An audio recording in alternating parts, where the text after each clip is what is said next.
ഇന്നലത്തെ വർണ്ണശബലമായിട്ടുള്ള സ്റ്റെപ്പുകളെല്ലാം കയറി നമ്മൾ എത്തിപ്പെട്ടത് ഏറ്റവും വലിയൊരു ഗുഹയുടെ മുന്നിലാണ് കേട്ടോ. ആ മുകളിലോട്ട് നോക്കുമ്പോൾ തന്നെ എനിക്ക് വളരെയധികം പേടി തോന്നി. അത്രയും വലിയ ഒരു ഗുഹ എന്നല്ല, ഒരു മലയെ തന്നെ, ഒരു പാറ കൊണ്ടുള്ള ഒരു മല. ഇത്രയും ഭംഗിയുള്ളൊരു മല തന്നെ അവിടെ ഉണ്ടെന്ന് ഞാൻ അത്ഭുതപ്പെട്ടു പോയി.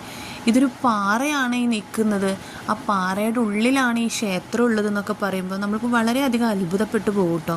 കാണാൻ തന്നെ എന്ത് ഭംഗിയാണെന്നോ.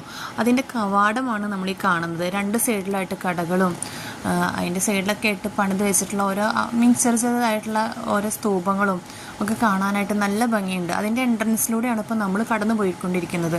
അതിൻ്റെ മുകളിലോട്ട് നോക്കുമ്പോൾ കാണുന്ന ഒരു കാഴ്ചയാണ് ഇപ്പോൾ കാണുന്നത് നമ്മൾ. എന്ത് ഭംഗിയാണ് നോക്കൂ. അതിമനോഹരമായിട്ട് പ്രകൃതി തന്നെ ഉണ്ടാക്കി വെച്ചിട്ടുള്ളതാണ്.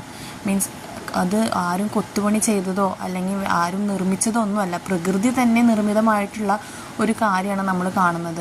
എത്ര ഭംഗിയാണല്ലേ പ്രകൃതി തന്നെ ചെയ്തു വെച്ചിട്ടുള്ള കാര്യങ്ങൾ. പക്ഷെ താഴത്തോട്ട് ഇറങ്ങി ചെന്നപ്പോഴാണ് ഞാൻ അടുത്ത സത്യാവസ്ഥ മനസ്സിലാക്കിയത്. എന്താ വെച്ചാൽ ഇനിയും അടുത്ത സ്റ്റെപ്പ് കയറിയാലാണ് അടുത്ത ടെമ്പിളിലോട്ട് എത്താൻ പറ്റുകയെന്ന്. അതെന്നെ വല്ലാതെ തളർത്തി കളഞ്ഞു കേട്ടോ. അവിടെ നിന്ന് നോക്കിക്കഴിഞ്ഞാൽ നമുക്കൊരു ആകാശം കാണുന്ന രീതിക്ക് ചെറിയൊരു സ്പോട്ടുണ്ട്. പക്ഷേ ഞാനത് കയറാൻ നിന്നില്ല. എൻ്റെ കാല് വല്ലാതെ തളർന്നു പോയിട്ടുണ്ടായിരുന്നു. അത്രയും സ്റ്റെപ്പ്, അതായത് ഏകദേശം ഒരു 100 സ്റ്റെപ്പും കൂടെ ഇനിയും കയറണം എന്ന് അറിഞ്ഞപ്പോൾ ഞാൻ വല്ലാതെ തളർന്നു പോയി. ഞാനത് കയറാൻ നിന്നില്ല. അവിടെ നിന്നുള്ള കാഴ്ചകൾ തന്നെ നോക്കിക്കൊണ്ട് അവിടെ ഇരുന്നു. എത്ര വലിയൊരു മലയുടെ ഉള്ളിലാണ് ഇപ്പോൾ ആ ഒരു അമ്പലം ഉള്ളത് എന്ന് ആലോചിച്ചിട്ട് എനിക്ക് തന്നെ അത്ഭുതം തോന്നിപ്പോയി. എത്ര ആൾക്കാരാണ് അത് കാണാനായിട്ട് വരുന്നതും പോകുന്നതും. എത്ര സഞ്ചാരികളാണ്, മലയാളികളായിട്ടും തമിഴ്സായിട്ടും യൂറോപ്യൻസായിട്ടും ഒരുപാട് ആൾക്കാർ അവിടെ വന്നു പോകുന്നുണ്ട്. മുരുകൻ്റെ അമ്പലമാണ് കേട്ടോ അത്. ഒരുപാട് കാണാനായിട്ടും നമ്മളൊരു ഭക്തിയായിട്ടല്ല, അതിനപ്പുറം അത് കാണാനായിട്ട്, ഹിസ്റ്ററി ആയിട്ട് കാണാനായിട്ടും അല്ലാതെ പ്രകൃതി വെച്ചിട്ടുള്ള ഒരു കാണാനായിട്ടുള്ള അത് നല്ല ഭംഗിയാണത് കാണാൻ. ഒരു തവണയെങ്കിലും മലേഷ്യ വന്നിട്ട് ആൾക്കാർ ബാത്തു കേവ്സ് വന്ന് കാണണം എന്നാണ് എൻ്റെ ഒരു അഭിപ്രായം. അതിൻ്റെ ഉള്ളിൽ കയറി കാണണം നിങ്ങൾ. അത് കാണാനൊരു പ്രത്യേക ഭംഗിയാണ്. അവരുടെ ആചാരങ്ങൾ അവരവിടെ നടത്തിക്കൊണ്ടിരിക്കുന്നു. നമ്മളത് കുറച്ച് നേരം നോക്കി നിന്നു.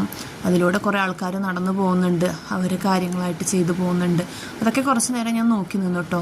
അവിടെ ഇരിക്കുമ്പോൾ തന്നെ ഒരു പീസ്ഫുള്ളായിട്ടുള്ളൊരു മൈൻഡാണ് നമുക്ക് ഭയങ്കര ശാന്തത തോന്നും അവിടെ ഇരിക്കുമ്പോൾ. മൈൻഡൊക്കെ ഭയങ്കര റിലാക്സായിട്ട് എനിക്ക് ഭയങ്കര ശാന്തതയാണ് അവിടെ ഇരിക്കുമ്പോൾ തോന്നിയത്.